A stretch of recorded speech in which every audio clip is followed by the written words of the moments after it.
Time shelter from Georgi Gospodinov. ഏതോ ഒരു Swiss ഗ്രാമത്തിൽ ഒരച്ഛൻ കുടുംബത്തെ മടങ്ങിയെത്തുമ്പോൾ വീട്ടിലുള്ളവരെല്ലാം അപരിചിതർ. ഒരു സ്ത്രീയും ചെറുപ്പക്കാരായ 2 ആൺകുട്ടികളും. വീട്ടിൽ അവർ ചിരപരിചിതരെ പോലെ കഴിയുന്നു. അയാൾ അവരെ മുറിക്കുള്ളിട്ട് പൂട്ടിയിട്ട് പോലീസിനെ വിളിച്ചു പറയുന്നു. പോലീസ് വന്ന് വീട് പറയും. അച്ഛാ, എന്താ പറ്റി?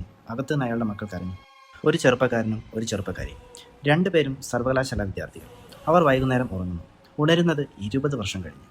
മറവി ഇങ്ങനെ മഹാവ്യാധി പോലെ പടരുന്നതിന് കാരണം ഹിപ്പോ ക്യാമ്പസിനെ ബാധിക്കുന്ന ഏതോ ഒരു വൈറസ് ആയിരിക്കാമെന്ന് പറയുന്നുണ്ട്.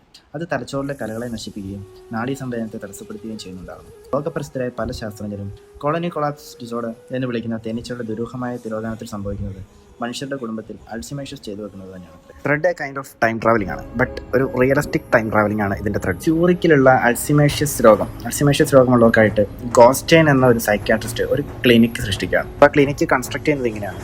ഒരു 10 നിലയുള്ള കെട്ടിടമാണെന്ന് വിചാരിക്കാം. അതായത് ഇപ്പോൾ ഫസ്റ്റ് ഫ്ലോർ 1970s ആണെന്ന് വിചാരിക്കാം. സെക്കൻഡ് ഫ്ലോർ ചിലപ്പോൾ 1980s ആയിരിക്കും.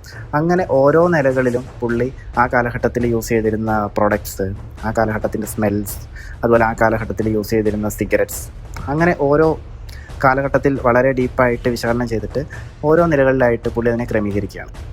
ബട്ട് സംഭവിക്കുന്നത് എന്താണെന്ന് വെച്ച് കഴിഞ്ഞാൽ അവസ്ഥയിലൊന്നും അല്ലാത്ത സാധാരണക്കാരും ഇതിലേക്ക് ആകൃഷ്ടരാകുകയാണ്. അതായത് ഭൂതകാലത്തിലേക്ക് തിരിച്ചു പോവുക, പാസ്റ്റിലേക്ക് പോകുക എന്നുള്ളൊരാൾക്ക്.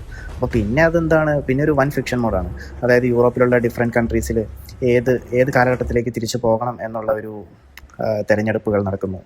എന്നിട്ട് ആ കാലഘട്ടം ഇപ്പോൾ അങ്ങനെ ഒരു ഭൂതകാലത്തിലേക്ക് തിരിച്ചു പോകുമ്പോൾ പലർക്കും പല കാലഘട്ടമായിരിക്കും ഓരോരുത്തരുടെ ഇഷ്ടം. ചിലർക്ക് 70s പോകണം, ചിലർക്ക് 40s പോകണം.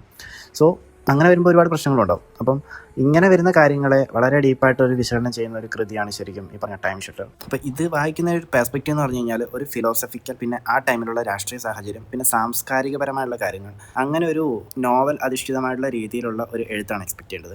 ചില പോർഷൻസ് വായിക്കുമ്പോൾ നമുക്കൊരു കിഷ്കിന്ധാകാന്ഡം ടച്ച് കിട്ടും ഇതിൽ. കാരണം ഡിമെൻഷ്യ, അൾഷിമേഷ്യസ് ഇതിവൃത്തമായിട്ട് വരുന്നത് കൊണ്ട് ഒരു സിമിലർ പ്ലാറ്റ്ഫോം നമുക്ക് 1-2 ചാപ്റ്റേഴ്സിൽ നമുക്ക് ഒരു കണക്ഷൻ കിട്ടും. അതായത് സാഹിത്യത്തിൽ അവാർഡുകൾ ലഭിക്കുന്ന കൃതികൾ ഇഷ്ടപ്പെടുന്ന ആൾക്കാരാണ് ഞാൻ കൂടുതൽ സജസ്റ്റ് ചെയ്യുക. കാരണം ഇത് 2023 ഇന്റർനാഷണൽ ബുക്കർ പ്രൈസ് വിന്നറാണ്. ഇൻട്രസ്റ്റഡ് ആയിട്ടുള്ള ആൾക്കാർ വായിച്ചു നോക്കുക. Thank you for watching.